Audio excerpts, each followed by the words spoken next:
A very good afternoon and welcome to Wolves TV Matchday Live Extra. I'm Mikey Burrows. Alongside me is the Hall of Famer, as ever, Andy Thompson. And I know I say this a lot, but surely a future Hall of Famer, Dangerous Dave Edwards, is with us as well. Also, Bala Town's finest striker, it has to be said too. New number 9, the new number 9 I've heard. Thank you very much for being with us, Edo. Of course, great memories from you and your goal-scoring exploits, and lovely to hear that you are continuing it. We couldn't get you on without showing this moment. It's the moment that I keep rewatching over and over again every time I need a nice smile. One of those special, special times. Your commentary makes it as well, Mikey. No, it's just a If lot of if I'm ever screaming. feeling down, I put this on, and it takes me back to that moment. Yeah, that was one of my best ever feelings on a football pitch. That was, most definitely. Oh, I loved it. Seems a long time ago, though. Yeah, well, hopefully not too long ago. We will talk about things that were a long time ago a little bit later on. But I know that, now that you are playing in the Welsh League, you tend to have a lot of your games on a Friday night. So more opportunity. I mean, you've scored a few goals like this you were showing us down in the press room. But you are being able to get to see a few more games now. Yeah, it's a lot better. Obviously, when I found out I wasn't going to continue at Shrewsbury last year, I had to make a choice what I wanted to do football-wise. I didn't feel like I was quite ready to completely knock it all on the head. So the opportunity to go and play in the League of Wales with my, obviously, affinity with the national team there, I thought that would be a nice transition out of football for me. So we train once a week and we play on a Friday or a Saturday, and it allows me to do stuff like come to Molineux and go to Shrewsbury games and things like that. So it's really nice, but I've still got my football, because I think if I just gave it up completely, I'd miss it too much.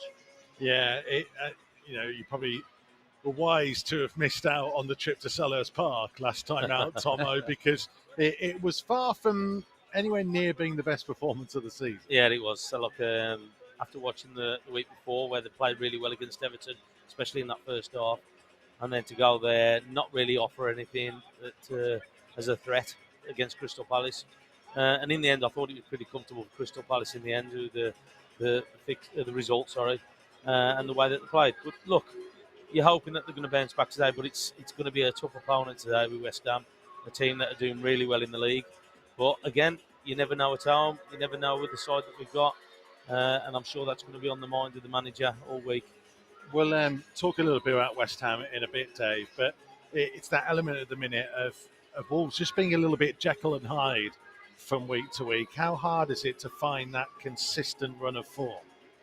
Yeah, it is difficult. And I've said it since the managers came into the club. It's always going to be difficult this first season. It's trying to get a new philosophy of the way they play. Not all his own players yet. I think he'll need a couple of transfer windows to really cement his impact on the side. But what I will say is that every time there has been a flat performance, they backed it up the week after with a big performance. You look at the Brentford game, they followed up with a big win. The Leeds game was followed up by that great game here at Molineux against Everton. So I fully expect Wolves to be really at it today. But I think inconsistencies are going to be expected this season. But I do think they're headed in the right direction, though. It's been very good from what I've seen so far of this Wolves team. We will talk more looking back and looking ahead to this afternoon's game. We should also take this moment just to pay a quick tribute to the late, great Ron Flowers, who we sadly lost between the Palace game and now an incredible servant to this football club for the best part of a decade and a half, and then a servant to the city of Wolverhampton for a long time after that as well. And he sorely missed. There was a service of remembrance for him a bit earlier today. There will be a minute's applause for him as well today. And what a character, an impact he's had on this football club. We're also celebrating an anniversary of a different kind today as well. It's 35 years since a certain Andrew Thompson and Stephen Bull arrived in a Ford Cortina, I believe. Look, can you spot the difference? Grey hair now, mate. That's about it. There's something missing from your top lip as well. I'm not even saying nothing to you. Can you remember Did they that do November day? then as well, did they? Can you remember back to that day? I do. So, like, when we actually turned up at the club, it's a little bit different then than it is now, with the stands and the way that it was. It run down a lot at the time when we come. And look, it was a big gamble at the time, but it sounded like it paid dividends. But you just felt that it was the right place to come at the time for me and Bully. But again, as I said, it was a big gamble, but it was the right one. It was the right choice. It certainly worked out, didn't it? Talk about people being great servants to the football club. Both of you gave incredible service to Wolverhampton Wanderers and will be remembered for an eternity for what you've all done. Ron Flowers, from that period all the way through, I'm sure all Wolves fans are grateful for everything all of you have done for the football club. We need to talk more about the modern squad, the modern old gold. This is the best of the last time out at Crystal Palace. It's a little flick on by Benteke to Edouard. Edouard driving through the middle of the half, onto the right-hand side to Wilfred Zaha, up to the edge of the box, to Edouard, who turns and strikes it. Jose Sarr grabbed it at the second attempt. He might have been hurt in the process as well, Jose Sarr. João Moutinho, a couple of short steps, lifts it into the penalty area. It's headed goalwards, but straight into the arms of the waiting Keita. Gallagher with the corner, right-footed from the left-hand side. Balls of left eight, Nouri and Trincao out of it. Benteke's header, Conda will take for Jose Sarr. Ball's going to find its way through to Edouard down the right-hand side. Time and space to set himself across, deflects off Saiss, and Jose Sarr came for it, didn't get there. Semedo clears only as far as MacArthur. MacArthur to the edge of the box, trying to play it on here towards Sahara, it slides it in, and now the offside flag goes up.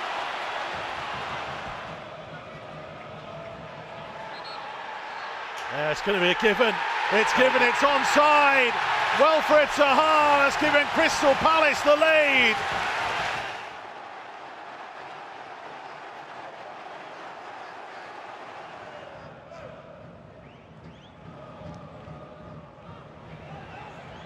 Big high diagonal up towards Benteke. Saiss heads it clear. Gallagher into the penalty area, curling it, deflected and in.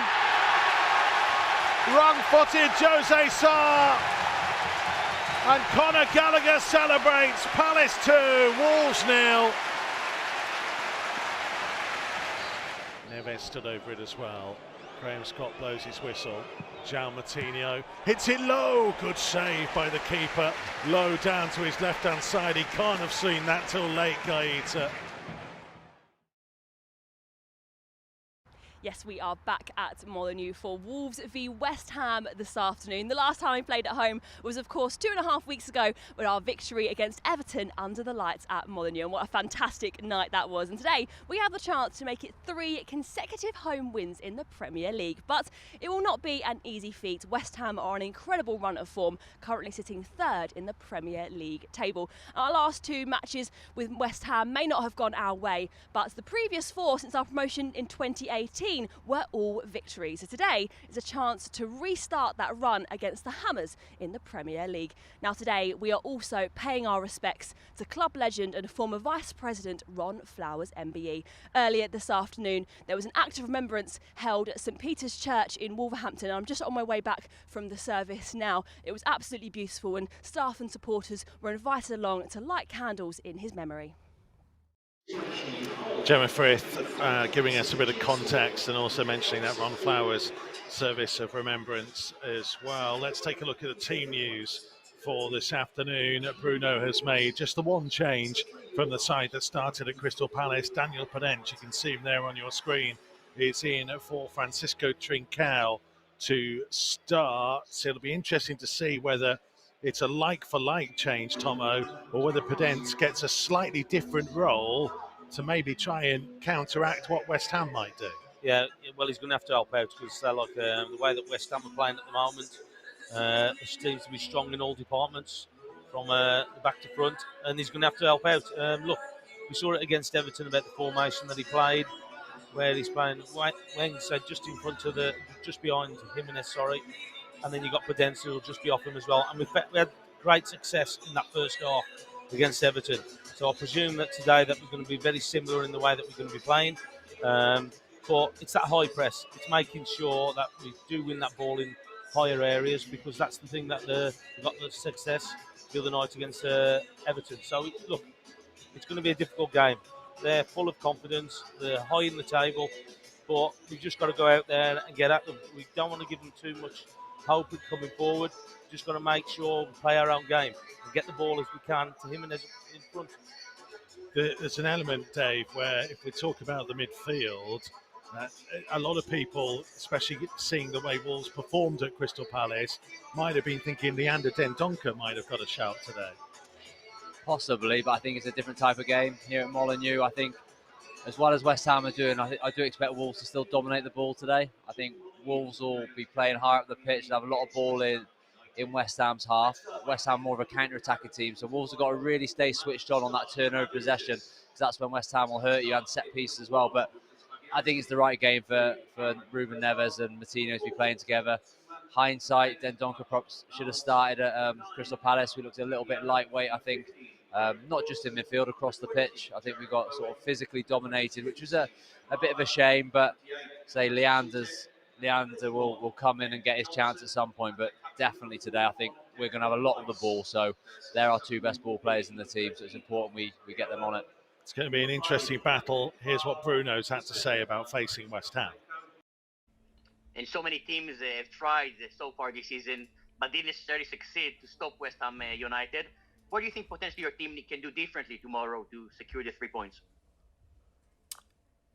I think it would be the bottom would be very important to control the transitions, the offensive or the defensive, and they are very strong in that. So the midfielders are strong to press, and the three strikers in front, they are runners. So we need to be careful about that. They know this very well. I think also the strategy of them is around that. They will, sometimes you feel they are there, not press, just waiting for we enter in the zone. They are ready to press, to win the ball, and to attack our goal.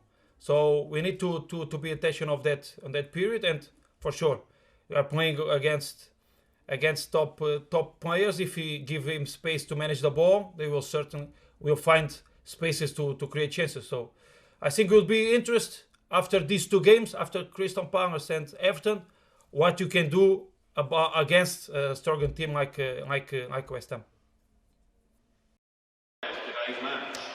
Well, one player who could play a big part today is, of course, the Mexican sensation Raul Jimenez, and I can't have failed to have seen there is a special documentary which has been released this morning by a BBC iPlayer, Code Red, the story of Raul's horrific injury, which was nearly a year ago now, and the road to recovery that he's been on, featuring never before seen behind the scenes footage and interviews with Raul, Nuno, and the club's medical staff as well. And Tomo, you and I have talked an awful lot about this in the last couple of weeks, so I kind of wanted just to throw to Dave Edwards really on the view from the outside, because you know what it's like to have serious injuries. You've seen people have serious injuries, maybe not the exact type that Raul had, but you know what it's like to try and fight back. And I guess everybody can't fail to be impressed by how he's done it.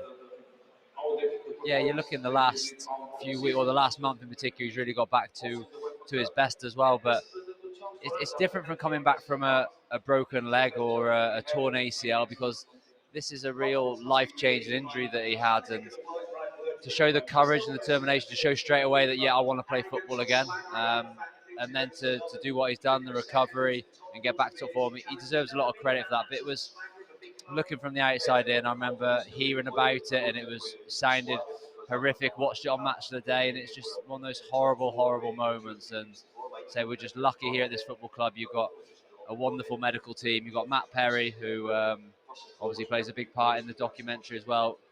If you was ever to have something wrong with you, that's the guy you'd want with you. He's anyone who's been at the football club as a player or a member of staff who's been in his presence will know what a fantastic person and doctor is. So Raul's always in good care, but the main amount of praise has to go to Raul himself to get back from that, because especially in his role where he's going to be taking batterings from centre halves, he's going up for headers and things like that, to get his confidence back and to do it so reasonably quickly as well. I think people question his form at the start of the season. It was always going to take a while, but he looks fully back to his best now, which is great to see.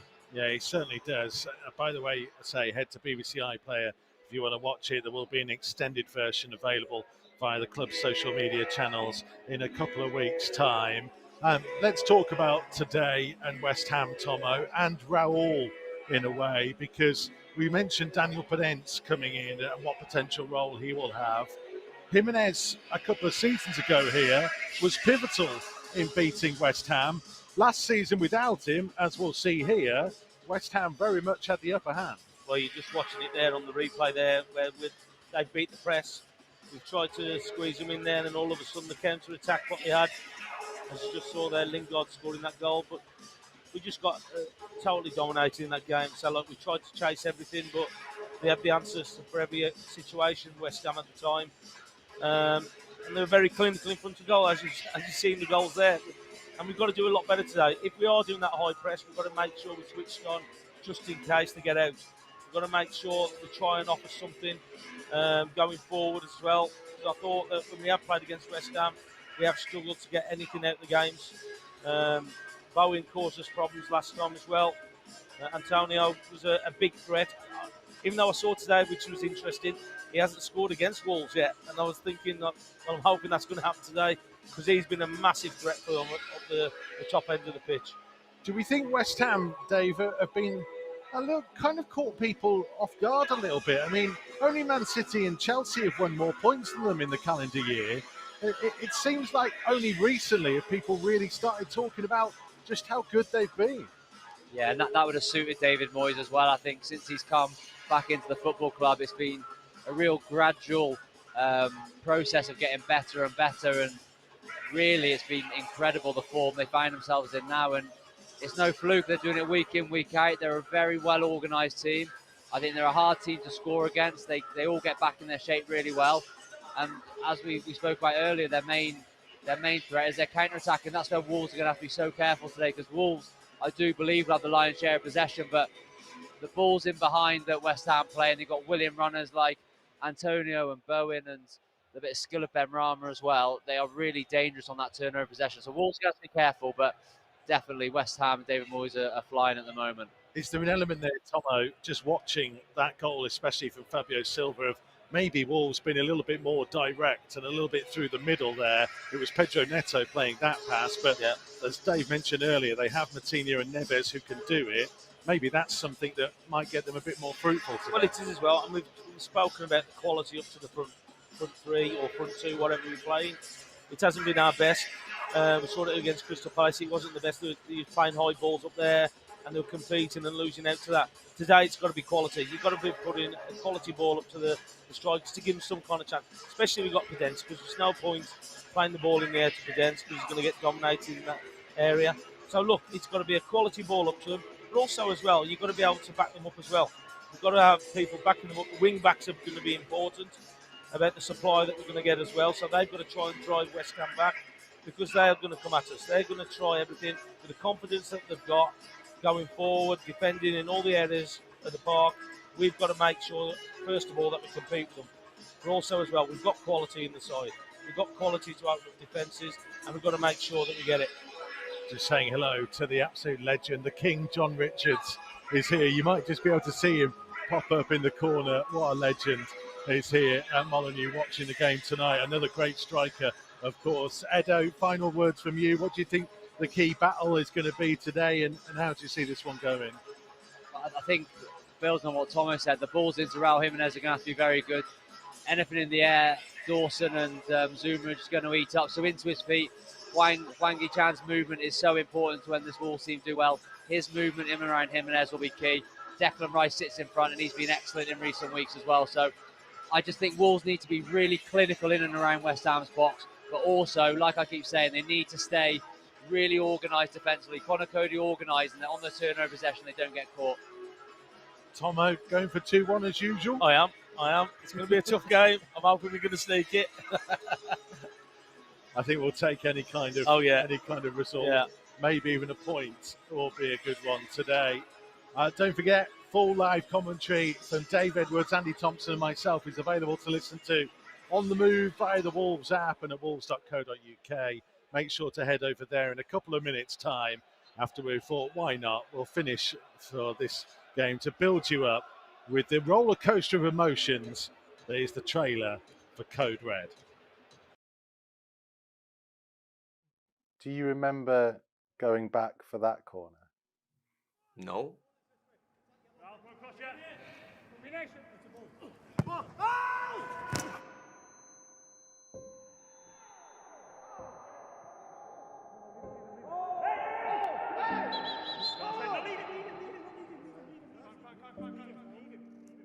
I remember I closed my eyes and I just said, please wake up, please wake up. Just move a little bit, just to know you're alive. The noise, that will stay. It was goodness.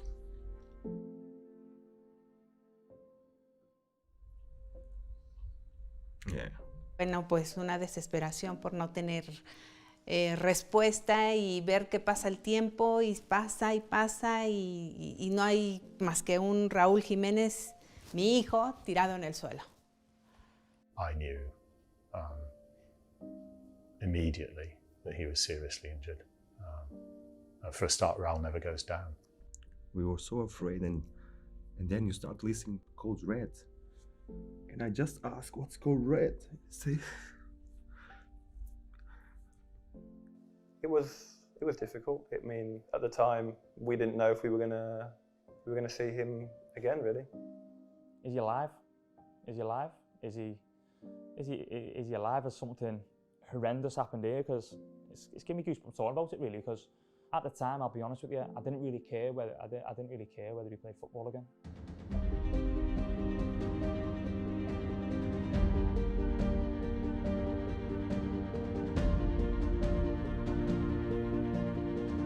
Fairly early on, he told me that he was thinking he was going to play football. It's part of living your life, and you are gonna be right or be wrong, but you have to enjoy everything that you do.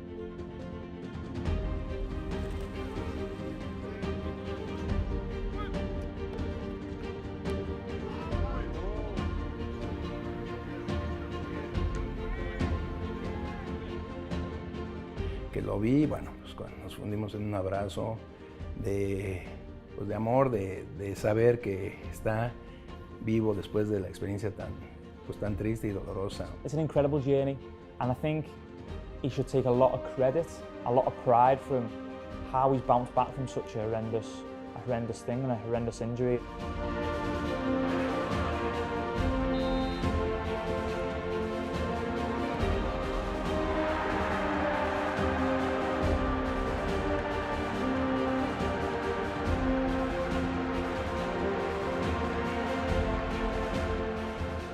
I want to be the same, but at the same time, I want to show more, that I can do more.